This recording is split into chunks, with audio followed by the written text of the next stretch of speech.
हमारे साथ टीसीएस के सीएफओ समीर सिकसरिया और टीसीएस के सीएचआरओ मिलिंद लक्कड़ मौजूद हैं। आप दोनों का बहुत बहुत स्वागत है सीएनबीसी आवाज़ पर जुड़ने के लिए। समीर, पहले आपसे शुरुआत करते हैं। एक टफ एनवायरनमेंट है, हम सबको पता था कि Q3 सीजनली वीक होता है, लेकिन डॉलर रेवेन्यू में मार्केट एक्सपेक्ट कर रहा था कि 0.6% की डीग्रोथ होगी क्वार्टर ऑन क्वार्टर। आपकी डीग्रोथ 1.7% रही है, उसका क्या कारण रहा है? अगर हम ये क्वार्टर एक खास बात रही है जो cross currency volatility, and I think उसकी वजह से जब आप सीक्वेंशियल बात कर रहे हैं, सो हमारा कांस्टेंट करेंसी ग्रोथ जो है विदाउट टेकिंग इन एक्सचेंज वो फ्लैटिश रहा है, जबकि आप देखो तो dollar revenue D growth 1.7% negative रहा है। वो इसलिए हुआ है क्योंकि डॉलर ग्लोबली इस तिमाही में सभी करेंसी के सामने अप्रिशिएट हुआ, एंड वो रुपी के सामने भी हुआ, लेकिन रुपी ने अच्छा डिफेंस किया and it was not as much as other basket of currencies. So उसके चलते rupee saw appreciation against other currencies, और उसका जो क्रॉस करेंसी का बेचभाव था उससे वो 1.7 का हुआ। अगर हम ओवरऑल परफॉर्मेंस Q3 का देखें तो जब हम ईयर ऑन ईयर बेसिस पे देखते हैं, BFSI और रिटेल वर्टिकल जो है हमारे सबसे बड़े वर्टिकल हैं, they have return back to growth.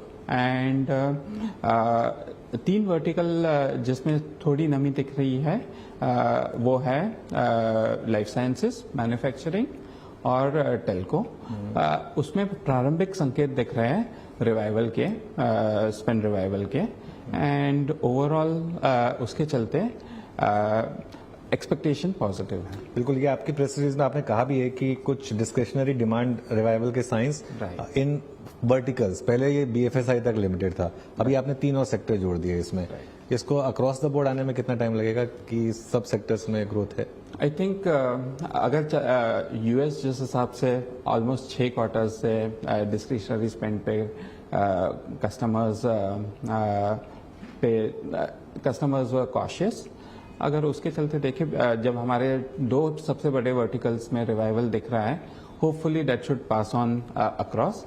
More importantly अगर देखो तो the first to get conservative was BFSI, and जब वहां पे अगर रिवाइवल दिख रहा है it should pass on. Consumer sentiments बेहतर होते ही I think other verticals also should see positive momentum. 2 quarters employees add करने के बाद 5370 एम्प्लॉयज नेट कंपनी से बाहर गए। ऐसा क्यों हुआ है? अगर आप भारत की सबसे बड़ी IT कंपनी है तो, और अगर ग्रोथ ठीक ठाक है तो ये क्यों हुआ फिर? नहीं, ऐसा मैं पहले भी कह चुका हूँ कि हर क्वार्टर, हर तिमाही में नहीं देखना चाहिए कि कितना ग्रोथ हुआ है। इसका डायरेक्ट लीनियर कोरिलेशन नहीं है। Okay.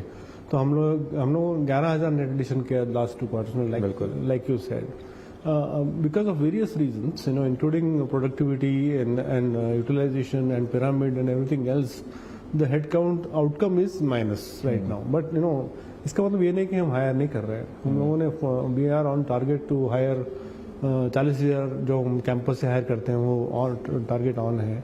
हम लोग नेक्स्ट ईयर भी ऐसा ही है, इससे अच्छा करने की कोशिश कर रहे हैं कैंपस हायरिंग का। तो वन ऑफ ऐसा क्वार्टर में देखने को it's not right way to look at it.